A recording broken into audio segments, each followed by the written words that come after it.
Well, in this cold January morning, I thought I'd better get started in creating a very special grow your own area for my own home so I can produce food for my family.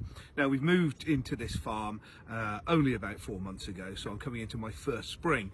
And although I do greatly miss my old grow your own area, which many of you would have watched on the ITV series Grow Your Own, which I did with Alan Titchmarsh and Francis and Katie, I have taken some of the elements from that to bring here, namely the greenhouse, although it has changed colour.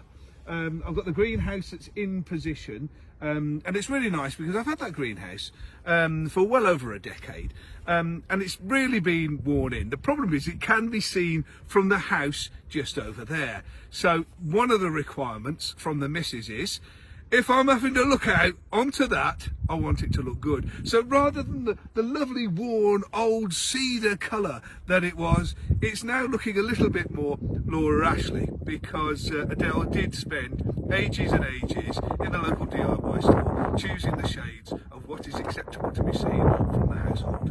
But for me, it's just being inside that greenhouse and growing, and I can't wait to get that up and running. Nor can my geraniums, which are at the moment are just over there by the garage. But anyway, this whole area here is going to eventually become a beautiful Victorian wall garden. But I'm going to have to do it stage by stage because I want to get up and growing, so this garden will grow with me as we go. So I'm getting into position the pathways and the raised beds, and I'm going to build it section by section. So around the greenhouse we'll build the raised beds and start planting them, and as the season goes we'll be adding more raised beds, and you can join me on the journey.